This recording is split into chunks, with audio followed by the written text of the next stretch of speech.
What's up, everybody? Mike here, and welcome to the game news of the week. Here, got a lot of updates when it comes to RPGs that are freaking good and amazing, from a DLC update to one of Larian Studios' most great RPGs getting a next-gen version coming to consoles here, and just some other cool stuff to talk about when it comes to these indie RPGs here you don't want to miss out on. So strap yourselves in, relax, sit back, and let's get into the gaming news. So, first up, Final Fantasy VII Rebirth is updated with patch 1.050. Now, this is to be expected because this is one of the games that is getting a PS5 Pro update, or at least has already. And this update not only fixes some issues and bugs, but adds the long-awaited compatibility with the PS5 Pro, which recently just dropped, and many of you, I'm sure, have already got one. To be more specific though, this update introduces the new versatile graphics mode, which allows players to enjoy highly enhanced graphics at 60 FPS. So not like an overly big update, but just something that's nice and kind of be expected, because this is PS5 Pro enhanced and was one of the games that announced to be that way.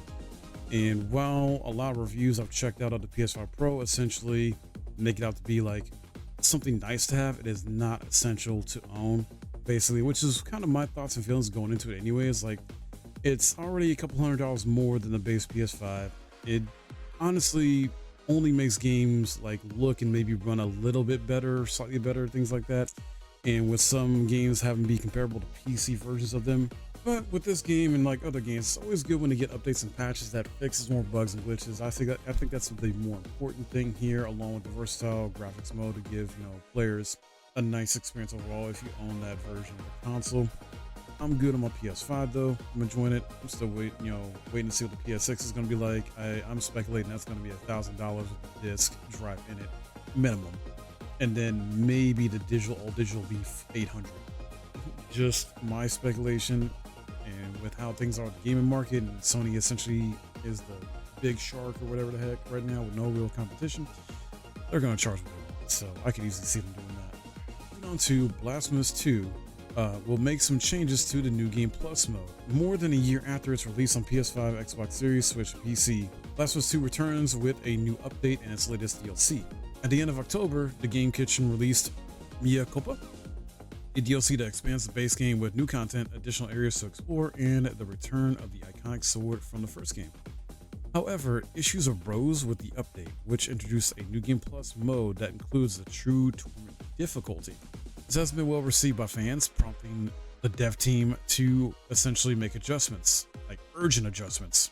The devs responded on Twitter by essentially giving an announcement about this update to fix things. In the message, the Game Kitchen acknowledges the update's bugs and promises to release a patch to fix them this week. Taking into account fan comments, the complaints stem from the fact that the new mode doesn't fully qualify as a New Game Plus, lacking many key features typical of this mode. In true tournament, players cannot carry over skills, upgrades, or even rosary beads. Only collectible cherubs are retained between playthroughs. This has been a major disappointment for many Blasphemous 2 fans, and their criticisms prompted an immediate response from the Game Kitchen. So basically, they explained, based on fans' requests, they're preparing an update focused on true tournament mode. It will arrive shortly after the bug fixing patch. This patch may have already released, and the Game Kitchen detailed that the update will include balance adjustments in the areas where players reported severe issues to the studio. And finally, the devs encourage all players that is, to report any issues they find in the game, whether in the updated version of Blasphemous 2 or the DLC. And those who wish to report issues can do so through the game's Steam forum or via Team 17's customer support, just so you know.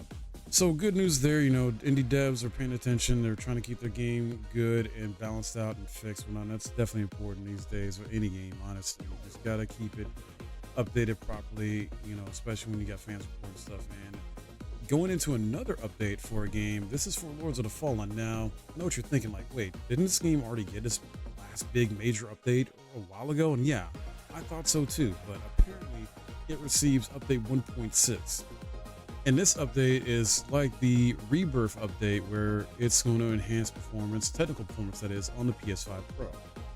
And while this is one of the games to be expected to get a PS5 Pro like update of some kind to be optimized for it, there apparently was some other numerous features in the free update.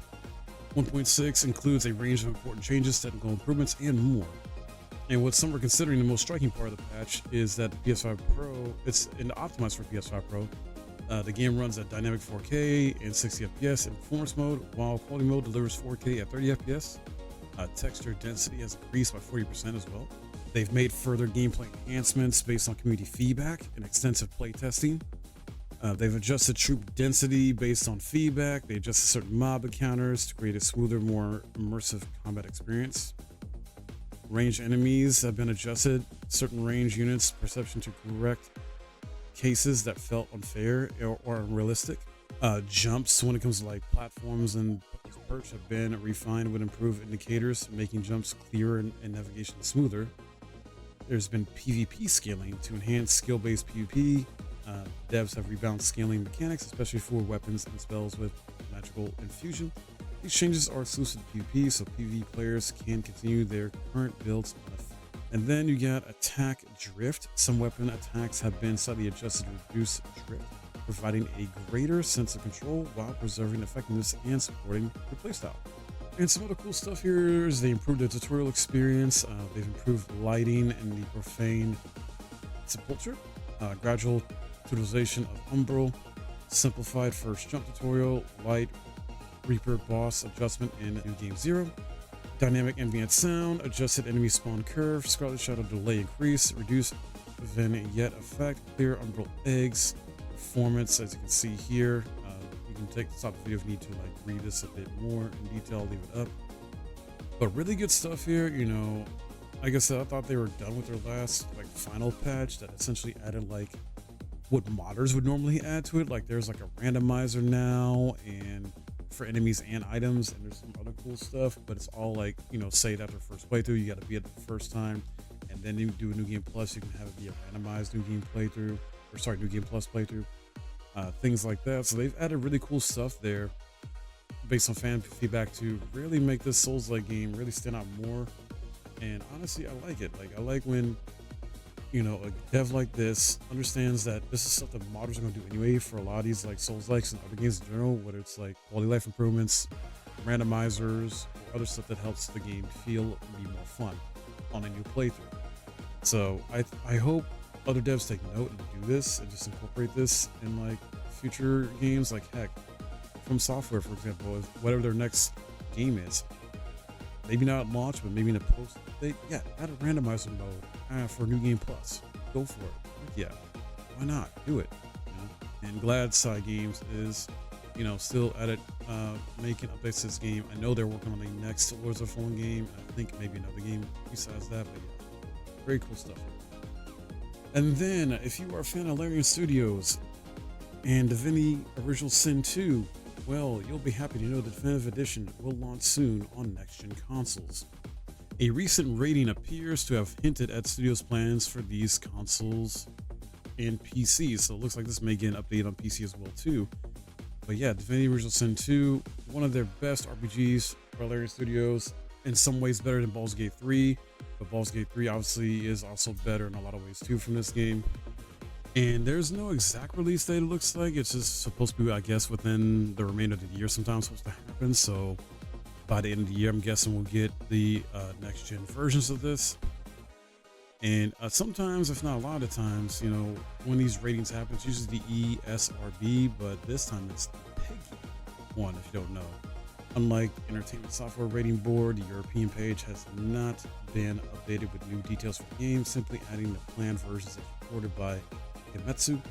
This rating was likely given recently and reveals Larian Studios' plans for the Divinity Saga. So who knows what's going to happen? They may have another announcement at Game Awards this year. They may return to the Game Awards this year. I would hope they do, and maybe give us like at least a teaser announcement of like one of the new games they're working on. I believe they're working on 2 new games right now simultaneously. We don't know what they are yet. One could be Divinity Original Sin 3 or something in the Divinity Games franchise, and one could be a new IP altogether. I don't know. We'll have to wait and see. Lastly, Enshrouded receives its 4th major update. This is an RPG survival crafting game that came out earlier this year in early access. And the latest update is called Souls of the Frozen Frontier. It's now available to over 3 million players who have tried the game since early access launch in January. This ambitious expansion brings highly requested features like dynamic weather, pets and farm animals, settler NPCs, a new snowy biome, and increased level cap and crafting improvements. With Souls of the Frozen Frontier, players can now explore the icy mountain range of Apeniv, if I'm saying right, a challenging biome where they will brave Invervil's harsh winter. This area introduces new movement mechanics, deep snow that slows players down, updrafts for prolonged gliding, and slippery ice surfaces that alter mobility, adding strategic risk to each step. Along with its frozen landscapes, this new area offers new monsters, creatures, resources, and shroud zones filled with mysteries to uncover. When it comes to the pets that are added in here, this has been a popular request. The update allows players to adopt pets and farm animals.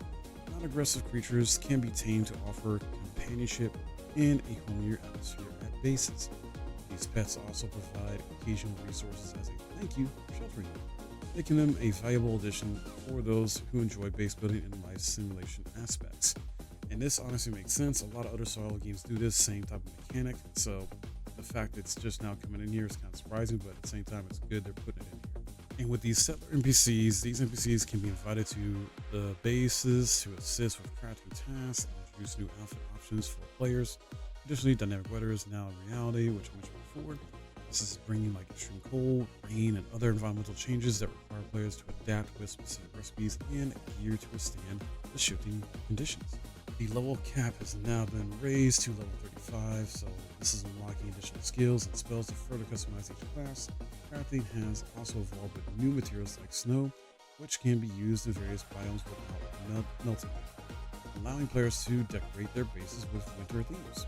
And so it's great that like these new weapons and gear are also providing even more options for players to tackle the hostile world in their preferred style. With this fourth major update, Keen Games continues to follow its 2024 roadmap for Enshrouded, utilizing the feature vote platform, which lets community vote on and suggest new ideas. Since its early access release, the game has maintained a highly positive rating on Steam, with the community playing a key role in the development of new features that enhances the survival and exploration experience. That's all I got for you guys today. What do you think about the game news of the week? Let me know in the comments below. Excited for these updates. We're excited about the game. Original Sin 2, getting the next gen version. We got FF7 Rebirth and Lords Are Fallen, getting the PS5 Pro updates.